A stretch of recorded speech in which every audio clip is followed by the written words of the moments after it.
जय हिंद, वंदे मातरम। आज हम लोग ज्योग्राफी का एक महत्वपूर्ण टॉपिक यानी देखेंगे फिर नदी द्वारा बनी स्थलाकृति यानी land form made by river, यानी नदी अपने मार्ग में किस प्रकार की स्थलाकृति का निर्माण करती है उसे आज हम लोग देखेंगे। यानी नदी का बहाव कहाँ होगा, तो सबसे पहले देखना होगा कि इसका क्षेत्र कहाँ है।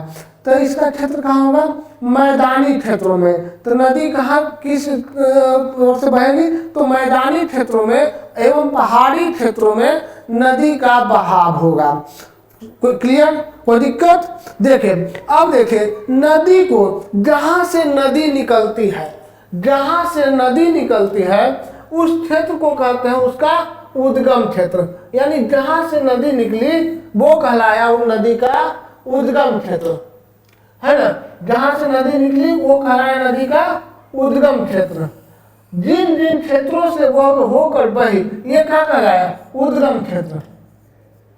उद्गम क्षेत्र जिन जिन क्षेत्रों से वो होकर बहा वो कहलाता है नदी का बहाव क्षेत्र, नदी का बहाव क्षेत्र। और जहां पर नदी किसी दूसरे नदी में या महासागर में आकर मिल जाती है तो वो कहलाती है नदी का मुहाना, वो कहलाता है नदी का मुहाना। तो देखिए नदी अपने उद्गम क्षेत्र से लेकर अपने मुहाने तक में कई प्रकार की स्थलाकृति यानी लैंड फॉर्म बनाती है। आज हम लोग उसी के बारे में देखेंगे। तो नदी जो है आपका जो है नदी अपने मार्ग में बहते हुए तीन प्रकार की कार्य करती है। पहले जो है तीन प्रकार का काम करता है। कौन कौन? पहला अपर्दन यानी इरोजन।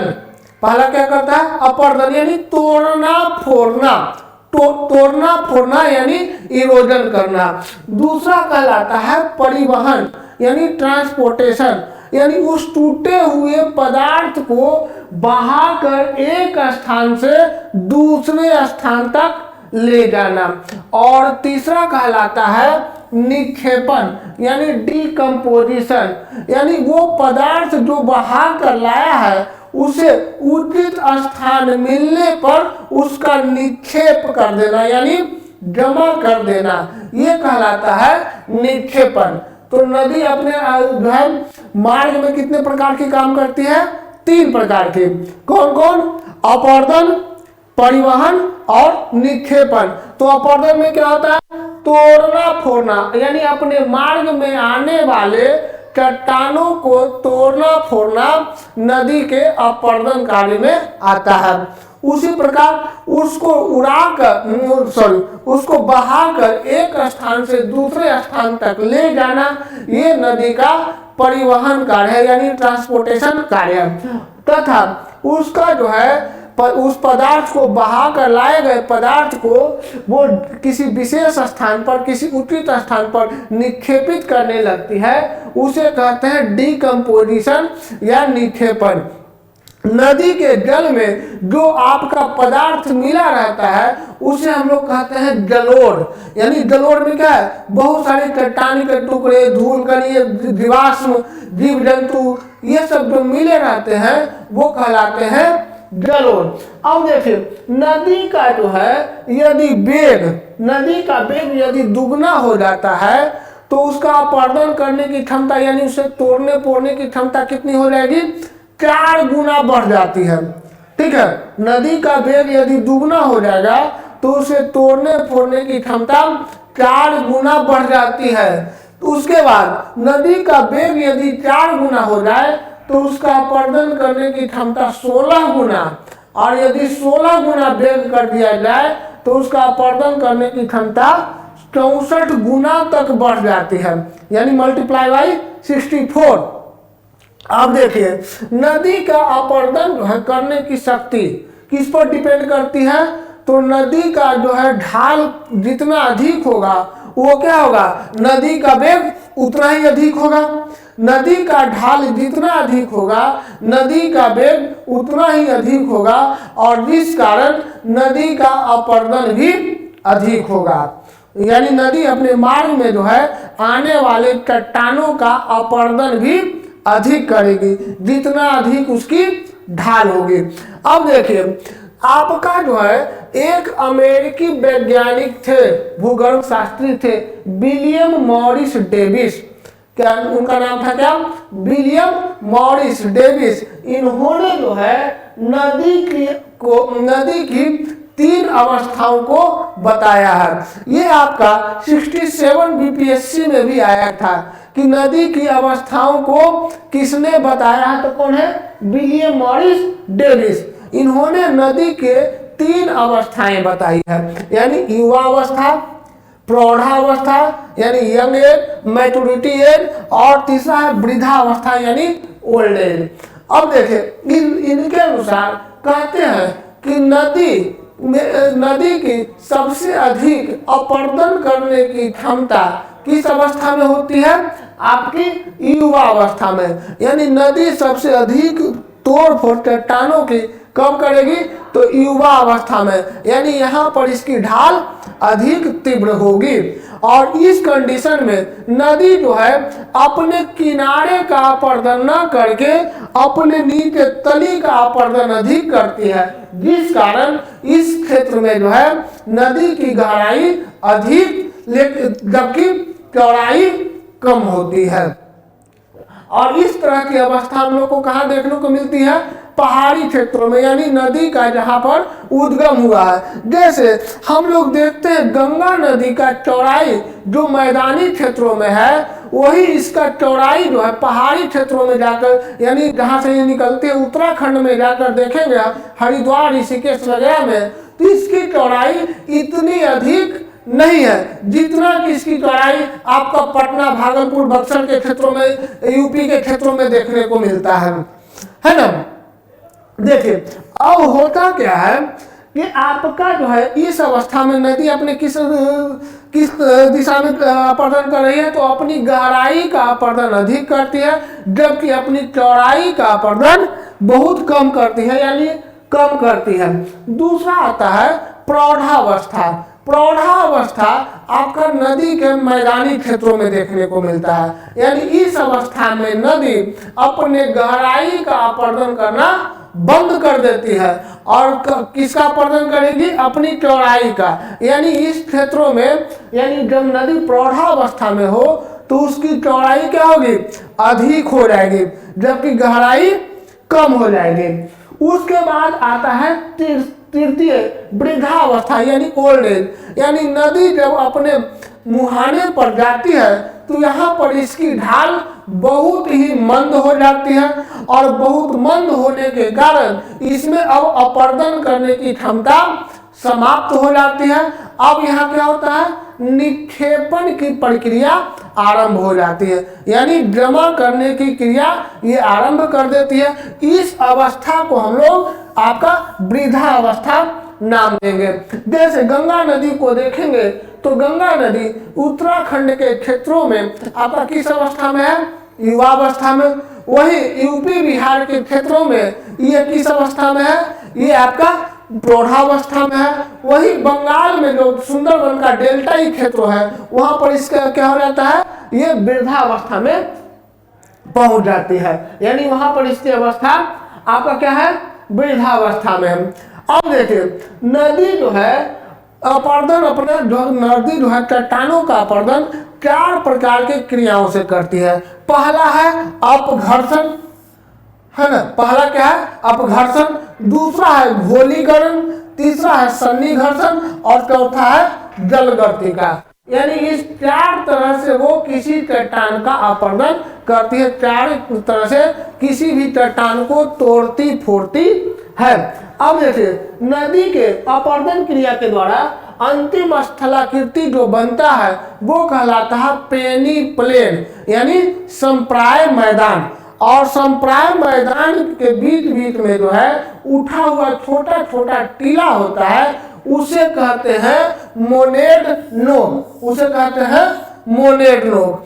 अब देखिए, नदी जो है जब भी स्थलाकृति का निर्माण करेगा, नदी जो है जब भी किसी लैंड फॉर्म का निर्माण करेगा तो या तो अपरदन क्रिया से या तो निक्षेपण क्रिया से, यानी या तो आपका इरोजन से या तो डिकम्पोजिशन से, यानी वो परिवहन क्रिया द्वारा किसी प्रकार की परिवहन से किसी प्रकार की जो है आपका स्थलाकृति का निर्माण नहीं होता है।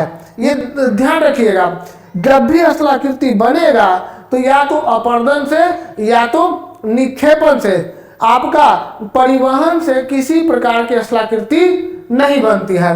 अब देखिए होता क्या है, नदी के अपरदन से बनने वाली सबसे पहली आकृति है भी आकार की घाटी।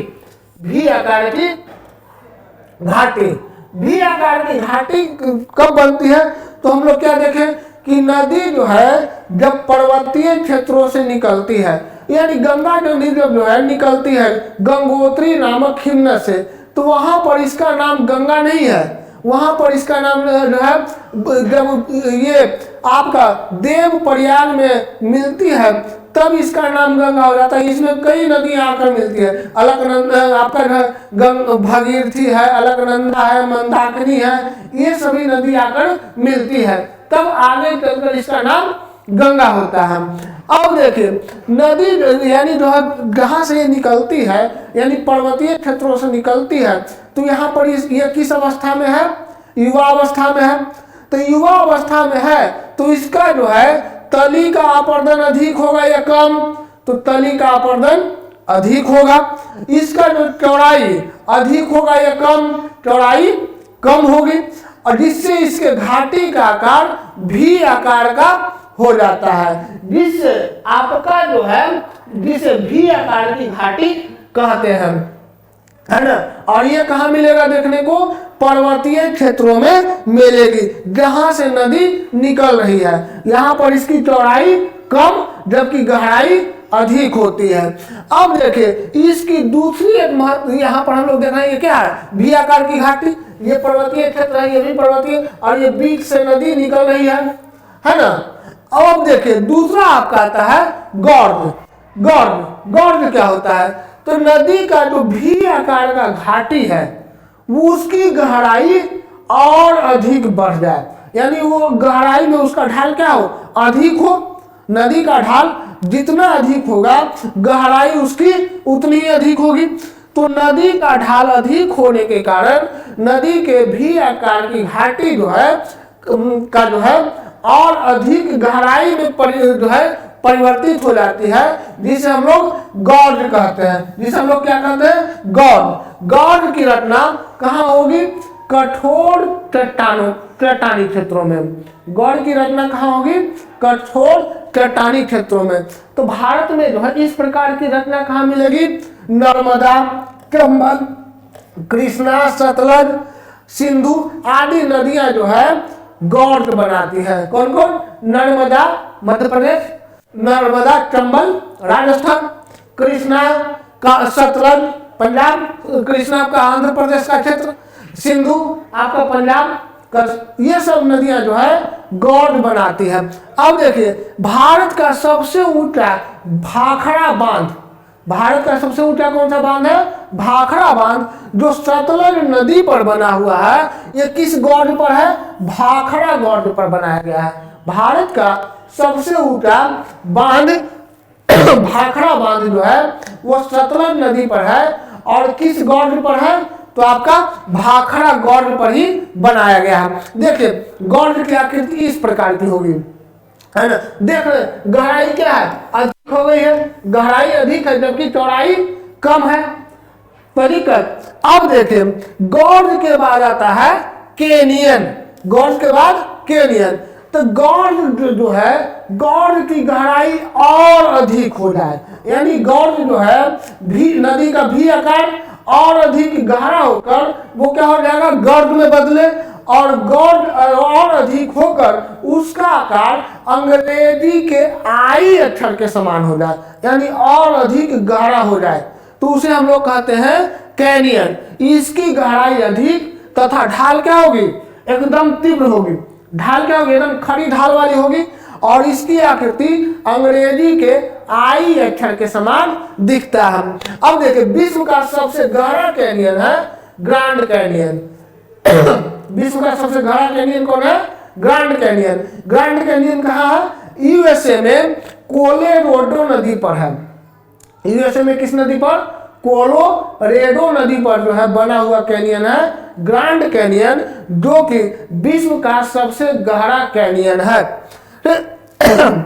इसके बाद देखिए कैनियन की आकृति क्या हो जाती है? एकदम खड़ी ढाल है ना, खड़ी ढाल वाली है, इसकी आकृति एकदम खड़ी हो जाती है। अब आते हैं जलप्रपात, है ना, जलप्रपात, वाटरफॉल।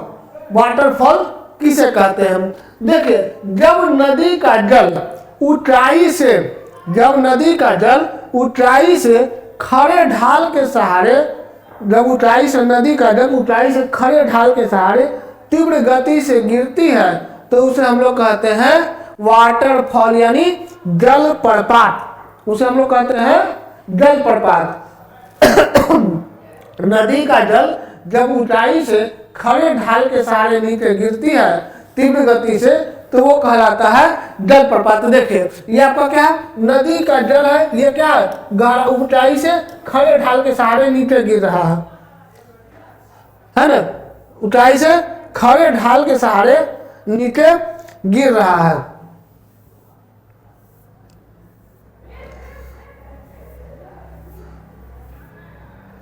यह है आपका जलप्रपात। अब देखिए विश्व का जो है सबसे ऊंचा जलप्रपात है दक्षिण अमेरिका में। कहा? दक्षिण अमेरिका में के वेनेजुएला में। दक्षिण अमेरिका के वेनेजुएला में कौन सी नदी पर? रियो कैरोनी नदी पर। दक्षिण अमेरिका के वेनेजुएला में रियो कैरोनी नदी पर सबसे ऊंचा जलप्रपात है आपका एंजिल जलप्रपात। सबसे ऊंचा जलप्रपात कौन है? एंजिल जलप्रपात, जो कि दक्षिण अमेरिका के वेनेजुएला में रियो कैरोनी नदी पर है। इसकी ऊंचाई है 779 मीटर। इसकी ऊंचाई कितनी है? 779 मीटर। अब देखिए ये सबसे ऊंचा का हम बात कर रहे हैं। उसके बाद सबसे बड़ा जलप्रपात जो है आपका कनाडा और यूएसए के बॉर्डर पर, कनाडा और यूएसए के बॉर्डर पर जो है आपका कौन नदी पर? सेंट लॉरेंस नदी पर जो है आपका नियाग्रा जलप्रपात है। सबसे बड़ा कौन है? नियाग्रा जलप्रपात। कौन? सेंट लॉरेंस नदी पर। कहाँ है? कनाडा और यूएसए के बॉर्डर पर। जबकि सबसे ऊंचा कौन है? एंजिल जलप्रपात। ये दक्षिण अमेरिका के वेनेजुएला में है रियो कैरोनी नदी पर। अब देखिए भारत का सबसे जो है बड़ा जलप्रपात, भारत का सबसे बड़ा जलप्रपात कर्नाटक राज्य में जो है शरावती नदी पर है।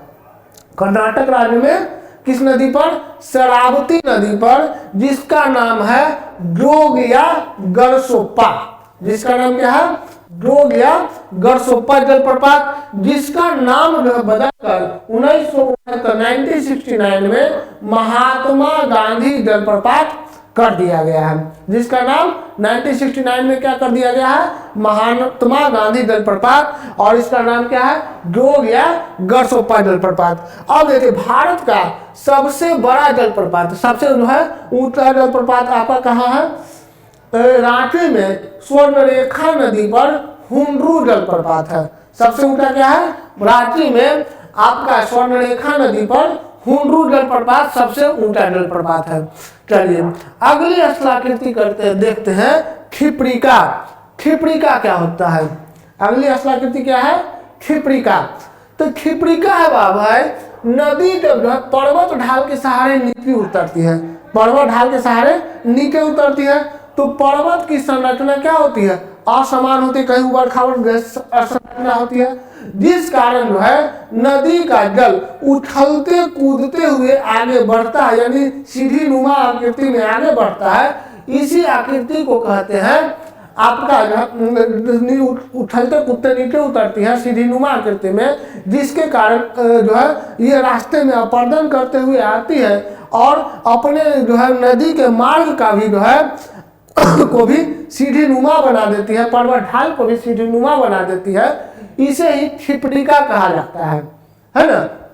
यहाँ हम लोग देख सकते हैं ये क्या है, पर्वत ढाल के सहारे ऊपर से उछलते कूदते आ रही है ना, पर्वत ढाल के सहारे ऊपर से उछलते कूदते आ रही है, जिस कारण जो है इसका आकार कैसा है, सीधी नुमा, जिसे हम लोग फिप्रिका कहेंगे। अगली स्थलाकृति है जलगर्तिका यानी पोर्ट होल। तो पोर्ट होल क्या होता है, नदी के तली में जब जल भंवर करता है, नदी जल जो है तेजी से घूमता है, तो जब नदी का जल तेजी से घूमता है तली में, तो अपने सब क्या करता है, कंकड़ बालू पत्थर भी लेकर घूमता है ना, और कंकड़ बालू पत्थर के घर्षण के कारण, फ्रिक्शन के कारण वो क्या करता है, नदी के तली में कई छोटे छोटे आकार के जो है गड्ढे बना देते हैं, जिसे हम लोग कहते हैं जलगर्तिका। ये देख रहे हैं आप लोग, क्या नदी का तल है, इसमें कई छोटा छोटा गड्ढा बना दिया गया, ये कहलाता है जलगर्तिका। अगला आता है नदी वेदिका। ठीक है, नदी वेदिका क्या होता है, तो नदी वेदिका यानी रिवर ट्रेंच। रिवर ट्रेंच क्या होता है कि नदी के मार्ग में जो है कभी कभी कठोर और मुलायम चट्टान, कठोर और मुलायम चट्टान एक लेयर के रूप में पाई जाती है, परत दर परत पाई जाती है। जब ये यानी क्षैतिज अवस्था मिलती है, इस अवस्था में होता क्या है कि जल जो है मुलायम चट्टान का अपर्दन अधिक करती है कठोर चट्टानों की तुलना में, तो इससे जो है नदी का जो है किनारा, दोनों किनारा क्या होता है, सीढ़ी नुमा आकृति की बन जाती है, जिसे हम लोग कहते हैं नदी वेदिका। यानी नदी का दोनों किनारा क्या सोपान के जैसा, सीढ़ी के जैसा बन गया, इसे ही हम लोग कहेंगे नदी वेदिका।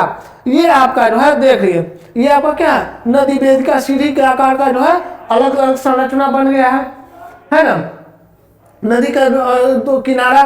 अगला आता है, ये तो था आपका जो है नदी के अपर्दन से बनी स्थलाकृति। नदी के अपर्दन से इतना ही स्थलाकृति बनता, कौन कौन, पहला आता है वी आकार की घाटी, दूसरा गॉर्ड, कैनियन, जलप्रपात, फिप्रिका, जलगर्तिका। ठीक है, अगला आते हैं, अब आता है नदी के निक्षेपण से बनी स्थलाकृति। नदी के डिकम्पोजिशन यानी अपने साथ जो बहा कर वो पदार्थ लाई और उसे किसी खास स्थान पर जब निक्षेपित करने लगती है, तो उससे विभिन्न प्रकार की स्थलाकृति बनती है, उसे हम लोग देखेंगे। तो इसमें पहला आता है जलोढ़ पंख या जलोढ़ शंकु। तो होता क्या है, जैसे देखिए ये पर्वत है, पर्वत ढाल के सहारे नदी नीचे उतरती है, यहाँ पर जो है नदी का क्या है, अधिक तेजी से नीचे उतर रही है, नदी का अधिक तेजी से नीचे उतर रही है, यानी इसका ढाल क्या है, तीव्र है। तीव्र ढाल के कारण इसके बहाव करने की क्षमता और अपर्दन करने की क्षमता भी अधिक है। अब देखिए यहाँ से ये नीचे जब उतरती है तो एक क्या हो गया, इसका ढाल मंद हो गया। मंद ढाल होने के कारण ये जो बड़े बड़े चट्टान के टुकड़े अपने साथ बहा कर ऊपर से लाए थे, वो क्या हो जाता है, यहाँ पर निक्षेपित करने लगते हैं, जिससे जो है आपका पर्वतीय तली में आपका पंखे के समान या जो है शंकु के समान एक स्थलाकृति बनती है, जिसे हम लोग कहते हैं जलोढ़ पंख या जलोढ़ शंकु। अब यहाँ पर होता है क्या कि नदी का जल जो है ये बड़े बड़े चट्टान के नीचे से बहने लगते हैं, है ना, जो कुछ दूर आगे जाकर बाहर धरातल पर देखने को मिलते हैं, है ना। तो जैसे जो है भूमिगत नदी भी कहा जाता है, कोई दिक्कत, यानी जो है इसका आकार कैसा है, पंखे के समान या जो है शंकु के समान, इसलिए इसका नाम हो गया जलोढ़ पंख। कोई दिक्कत। अब देखिए इसमें दूसरा स्थलाकृति आता है, आपका जो है दूसरा स्थलाकृति है सर्पाकार नदी। सर्पाकार नदी या नदी विसर्प, जिसको इंग्लिश में मियांडर कहते हैं, सर्पाकार नदी या नदी विसर्प। तो देखिए नदी, जितना भी नदी आप लोग देखे होंगे, सब जो है आपका क्या है, आपका सर्प के समान, सांप के समान टेढ़ा लगा चल रहा है। अब होता क्या है, ये जो है यानी नदी अपने मार्ग को परिवर्तित क्यों कर देती है, तो इसके पीछे कारण ये है कि नदी जब अपने मार्ग में आगे बढ़ती है तो उसे कहीं कठोर चट्टान की संरचना मिलती है तो कहीं मुलायम चट्टान की। तो जहां पर नदी को कठोर चट्टान की संरचना मिलती है, नदी क्या करता है, अपना मार्ग ही बदल देता है और इस प्रकार नदी की आकृति क्या हो जाती है, सर्पाकार हो जाती है, यानी जो है टेढ़ा लांगा सर्प के समान दिखने लगता है, जिसे हम लोग कहेंगे सर्पाकार नदी या मियांडर। कोई दिक्कत? अगला आता है, अगली स्थलाकृति है गोखुर झील। अगली स्थलाकृति है गोखुर झील। तो देखिए गोखुर झील का निर्माण कैसे होता है। तो नदी जब अपने मार्ग में आगे बढ़ती है तो कहीं पर इन नदी को जो है कठोर चट्टान की संरचना नदी के मार्ग में आ जाती है। तो नदी क्या करती है, अपने मार्ग को ही बदल देती है, अपने मार्ग को बदल ली। ठीक है, अब देखिए लंबी अवधि के बाद ये नदी क्या हुआ, ये जो मार्ग बदल ली थी, अब ये चट्टान को धीरे धीरे अपरदित करके ये क्या हो गया, नदी अपने सीधे मार्ग में प्रवाहित होने लगी, जिससे क्या होगा, ये पीछे वाला संरचना छूट गया और जिससे इसका आकार हो जाता है क्या, गाय के पैर के समान, यानी जो है गाय के खूर के समान। इसलिए इसे कहा जाता है ऑक्सबो लेक, यानी आपका जो है गोखुर झील या हारन झील या ऑक्सबो झील, ऑक्सबो लेक। अगला आता है, अगली स्थलाकृति है महत्वपूर्ण स्थलाकृति प्राकृतिक तटबंध, यानी नेचुरल लिप्स। होता क्या है कि नदी जब अपने मार्ग में आगे बढ़ती है तो वो क्या करती है, किनारों पर आपका स्थान मिलने पर, उबड़ खाबड़ भूमि मिलने पर वो अपने साथ लाए गए अवसादों का निक्षेप करने लगती है, अपने साथ लाए गए अवसादों का निक्षेप करने लगती है, जिससे यहाँ पर जो है आपका बांध के जैसी स्थलाकृति का निर्माण होता है। और यह क्या हुआ, नेचुरल रूप से यानी प्राकृतिक रूप से बना है, इस कारण इसे प्राकृतिक तटबंध भी कहा जाता है। इस कारण इसे क्या कहा गया, प्राकृतिक तटबंध, नेचुरल लिप्स। अगली स्थलाकृति है, अगली महत्वपूर्ण स्थलाकृति है बाढ़ का मैदान। बाढ़ का मैदान फ्लड प्लेन, यानी जो है फ्लड प्लेन। तो नदी का जो पानी जब अपने आसपास के क्षेत्रों में फैल जाता है तो जिससे क्या होता है, बाढ़ की स्थिति देखने को मिलती है और इस प्रकार के जो है आपका बाढ़ के मैदान का निर्माण होता है। जैसे बिहार में कोसी नदी बाढ़ के लिए कुख्यात है, बिहार में कोसी नदी बाढ़ के लिए कुख्यात है, इस कारण कोसी को बिहार का शोक भी कहा जाता है। उसी तरह विश्व में देखिएगा चीन का वांगो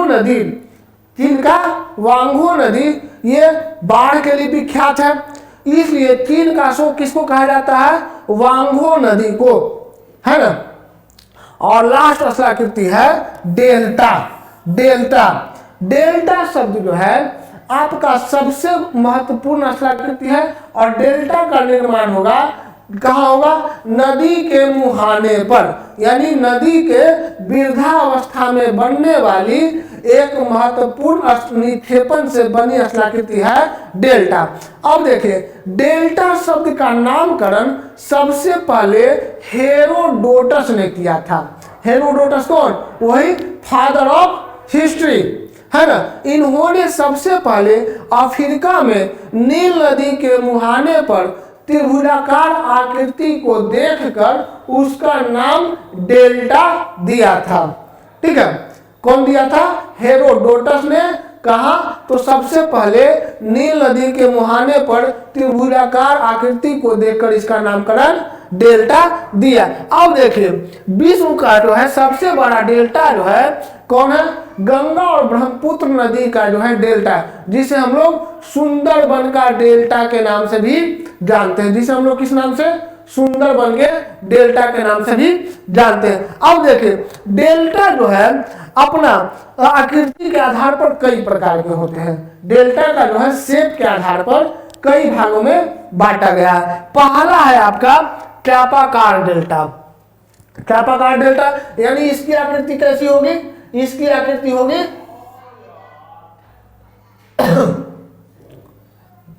इसकी आकृति होगी, इसकी आकृति इस प्रकार की होगी। देखिए इसकी आकृति इस प्रकार की होगी, यानी इसका जो है मुंह क्या होगा, चांद के समान। ये नदी है और ये अपने अंतिम अवस्था में इस प्रकार की आकृति बनाती है। तो इस प्रकार का एग्जाम्पल क्या है, गंगा ब्रह्मपुत्र का डेल्टा यानी सुंदरबन का डेल्टा, यूरोप के वोल्गा और राइन नदी का डेल्टा, सिंधु नदी का डेल्टा, नील नदी का डेल्टा आदि जो है आपका क्या है, चापाकार डेल्टा का एग्जाम्पल है, उदाहरण है। दूसरा महत्वपूर्ण आश्लाकृति डेल्टा का प्रकार है पंजाकार डेल्टा। पंजाकार डेल्टा या पंछी पाद डेल्टा, यानी पंछी के पंख के समान डेल्टा, यानी यह क्या, पंजा के समान, यानी जो है आपका क्या, बहुत सारी धाराओं में जब नदी अपने अंतिम अवस्था में बहुत सारी धाराओं में बट जाती है, जिससे हम लोग कहते हैं पंजाकार डेल्टा। ठीक है, बहुत सारी धाराओं में बट गया, जिससे जो है आपका पंजा के समान की आकृति बनती है, जिसे हम लोग कहते हैं पंजाकार डेल्टा, जिसको बर्ड फुट से डेल्टा भी कहा जाता है। जैसे यूएसए का मिसिसिपी नदी का डेल्टा, कौन है इसका एग्जाम्पल, यूएसए यानी अमेरिका के मिसिसिपी नदी का डेल्टा क्या है, पंजाकार डेल्टा का उदाहरण देखने को मिलता है। तीसरा है ज्वारनद डेल्टा यानी एक्सट्री। तो ज्वारनद डेल्टा का निर्माण कब होता है, देखिए ज्वारनद डेल्टा कब बनेगा, जब नदी के जल का बहाव तीव्र गति से होगा। नदी के जल का बहाव जब तीव्र गति से होगा तो वो अवसाद का निक्षेप अपने मुहाने पर न करके समुद्र के सागर के कुछ अंदर तक जाकर उसका निक्षेप करने लगती है, और जिससे जो आकृति बनता है उसे कहते हैं ज्वारनद या एक्सट्री। जैसे भारत में नर्मदा और ताप्ती नदी, नर्मदा और ताप्ती नदी आपका जो है एक्सट्री का निर्माण करती है। उसी तरह यूएसए का सस्क्वेहाना नदी भी जो है एक्सट्री का निर्माण करती है। अगला आता है दंताकार डेल्टा यानी भग्नाकार डेल्टा। देखिए होता क्या है कि नदी का जो है आपका जो है बाहरी भाग यानी जो है आपका जो सागर तट की ओर है वो क्या होता है, वो कटा छटा तट आपका जो है कई भागों में कट छट जाता है, तो वो कहलाता है आपका भग्नाकार या दंताकार डेल्टा, यानी कटे फटे तट वाले डेल्टा को जो है दंताकार डेल्टा कहते हैं। और पांचवा आता है परित्यक्त डेल्टा यानी एबंडन डेल्टा। ये क्या होता है कि नदी जो जिस नदी का मार्ग हमेशा परिवर्तित होते रहता है, अपना मार्ग बदलने के लिए जो कुख्यात नदियां हैं वो इस प्रकार की डेल्टा बनाती है। जैसे नदी अभी इस रास्ते से बढ़ रही है तो यहाँ पर डेल्टा का निर्माण थी, लेकिन कुछ दिन बाद नदी का बहाव यहाँ से उठ के यहाँ हो गया, तो ये क्या हो गया, ये आपका इस डेल्टा का त्याग कर दी। तो इस प्रकार की डेल्टा आपका कहलाती है परित्यक्त डेल्टा। ठीक है, डेल्टाई क्षेत्रों में जो है नदी कई धाराओं में बट जाती है। डेल्टाई क्षेत्रों में आपका ये क्या हुआ, 5 प्रकार का डेल्टा, चापाकार डेल्टा, पंजाकार डेल्टा, ज्वारनद डेल्टा, भग्नाकार और परित्यक्त डेल्टा। ठीक है, यह कहलाता है 5 प्रकार का डेल्टा आकृति के आधार पर। अब जो है पर्वतीय ढालों में नदी का धारा जो है तीव्र गति से बहती है, जिस कारण जो है ये होता क्या है, कभी कभी एक नदी दूसरे नदी को अपहरण का जल जो है अपने अंदर मिला लेती है। तो जिस नदी का जल आपका जो है जिस नदी में मिला दूसरे नदी में मिला उसे कहते हैं अपहरित नदी, और जिस जो है हारिता नदी, और जिसने इसको अपने अंदर मिला लिया जो है वो कहलाता है हारिणी। इस प्रकार हम लोग देखते हैं कि नदी जो है अपने मार्ग में यानी अपने उद्गम स्थान से लेकर अपने मुहाने तक विभिन्न प्रकार की कई स्थलाकृतियों का निर्माण करता है। और ये हमेशा याद रखिएगा, नदी जब भी स्थलाकृति बनाएगा या तो अपर्दन के द्वारा या तो निक्षेपण के द्वारा। तो अपर्दन से बनी स्थलाकृति में हम लोग क्या देखें, भी आकार की घाटी, गौर, कैनियन, जलप्रपात, क्षिप्रिका, जलगर्तिका, ये सब आपका अपरदन से बनती है। जबकि निक्षेपण से बनने वाली मुख्य आकृति है कौन, पंजाब आपका जो है